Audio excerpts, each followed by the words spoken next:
Imagine waking up one morning and, before checking the weather, having to decide whether to wear your big fur-lined jacket or just throwing your favorite t-shirt on before you headed outside. Now, if it turned out to be warm and sunny, you'd likely be pretty happy if you decided on your favorite tee.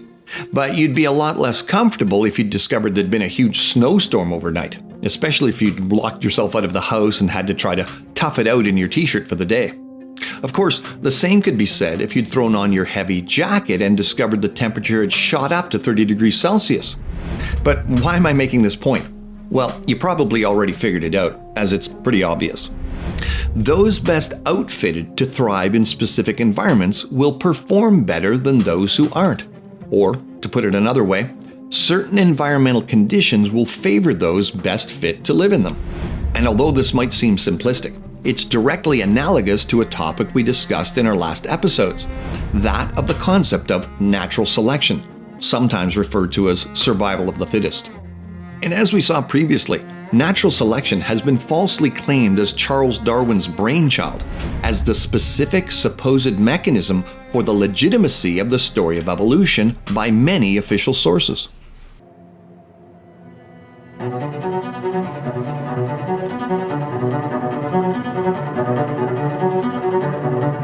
Previously, in parts 1 to 4, we analyzed how Western culture, founded on belief in the historicity and truth of the Bible, has been largely overthrown by the teaching of the story of evolution to generations now, which has eroded belief in the authority of God's Word and the precepts within it relating to law, morality, family structure, marriage identity, and the sanctity of human life, amongst other things. Indeed, in his book titled Darwin's Dangerous Idea, atheist Daniel Dennett described the story of evolution as a metaphorical universal acid. In effect, a universal acid would be an unstoppable influence that was so corrosive it could even eat through the container it was placed in, and once released, would begin corrupting and corroding everything it touched. Little did I realize that in a few years I would encounter an idea, Darwin's idea, bearing an unmistakable likeness to universal acid. It eats through just about every traditional concept and leaves in its wake a revolutionized worldview, with most of the old landmarks still recognizable, but transformed in fundamental ways. Dennett's description as to the effects of Darwin's idea upon Western culture is very apt, as a naturalistic survival of the fittest worldview as an explanation of our origins completely undercuts biblical history. And trying to somehow mesh it together and attach it to the rest of biblical history, typically attempting beginning in Genesis 12 and beyond, nullifies the ability for Christians to answer even the most common philosophical objections to the Christian faith, which is usually typically expressed in some version of the question, if you have such a loving God, why is there so much death and pain and suffering in the world? Replacing the Genesis account of an original very good world, which became marred by sin because of man's rebellion, with the story of millions of years of evolution, would mean that even if there was a God, he must be fine with pain and death and suffering, because those elements are intrinsic to how evolution is supposed to operate. How could a loving God use such a barbaric mechanism to create an initial good world? Because the results of sin, i.e. death, disease, suffering, and pain, would have already been present from the very beginning, before sin was supposedly introduced into the world. Indeed, far from fortifying trust in the Christian faith, belief in the story of evolution disconnected the Bible from true history, weakening it immeasurably in the minds of many who thought these things through. And yet, upon examination, the primary idea that has convinced so many into believing the story of evolution, Darwin's supposed breakthrough mechanism, natural selection, lacks the very ability to evolve things inherently and conceptually. And why do I say that? Because natural selection is, as it indicates, a selective process, not a creative one. You see, just like when you go to your closet to choose your attire for that day, you're choosing from items that already exist. Choosing different combinations of clothing may give you several different looks, but the components of them were already in your closet. You're just choosing from what someone has already created. Having said that, let's work through a simple analogy regarding DNA among sexually reproducing creatures and your proverbial clothes closet to get a better understanding of what I'm getting at here. You see, DNA comes in a paired form, which means there can be two different varieties of information coding for the same trait, i.e. height, eye color, beak shape, etc., at the same location, which is why offspring from the same parents can inherit and then express a variety of different pre-existing traits from one another.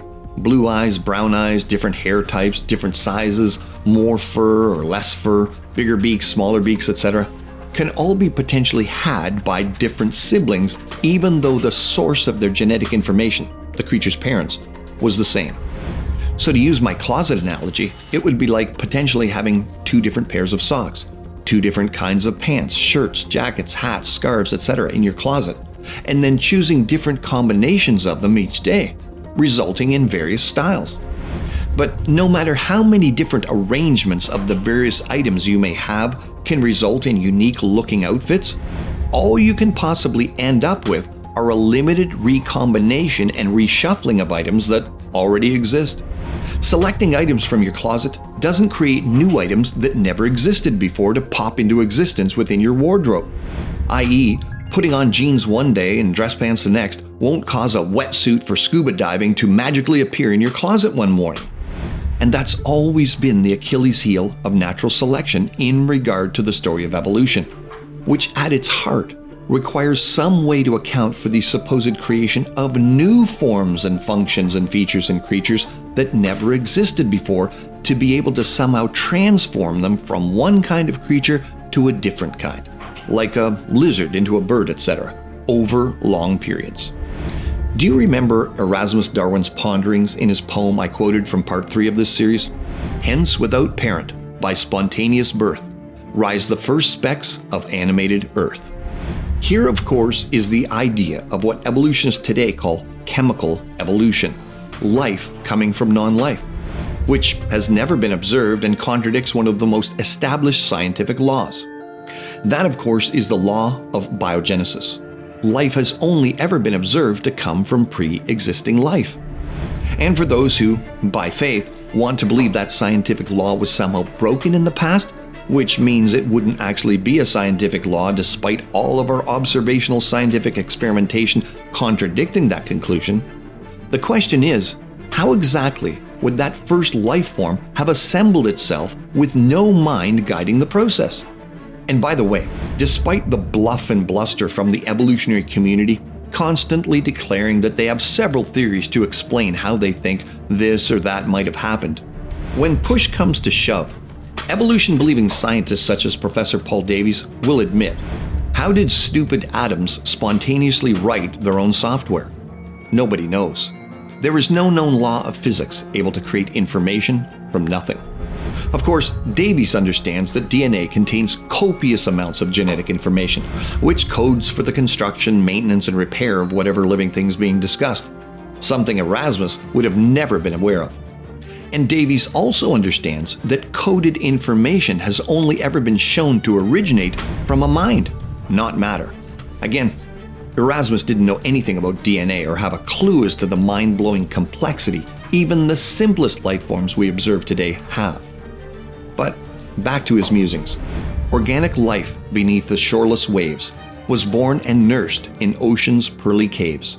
First, forms minute, unseen by spheric glass, move on the mud or pierce the watery mass. These, as successive generations bloom, new powers acquire and larger limbs assume, whence countless groups of vegetation spring and breathing realms of fin and feet and wing. And here we see Erasmus, like all evolutionists, Darwinizing, imagining simple creatures gaining new powers and abilities, fins and feet and wings which the former creatures didn't have. And again, this is the conundrum that naturalists have never been able to effectively explain via natural selection. How and where did all of this new genetic variation come from? Because again, natural selection, being a selective and not a creative process, can't account for it whatsoever. Which is why students today don't learn Darwinian evolution in our state-run education centers, but rather neo-Darwinian evolution or new Darwinism.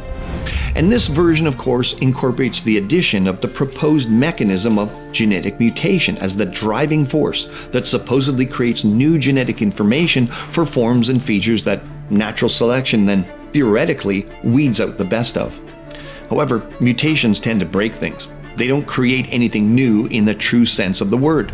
One could say the effects would be like laundering a red shirt and having the dye run, resulting in a new pink shirt. But again, the shirt itself and the red dye were already in existence. A lessening of the amount of color doesn't truly create anything new. But of course, despite the fact that genetic mutations tend to be degenerative in their effect and have never been observed to create new functional genetic information, something Professor Davies' previous quote confirms, the teaching of neo-Darwinian evolution itself is a clear admission that natural selection alone can't evolve anything, which is what Charles Darwin is supposedly famous for discovering.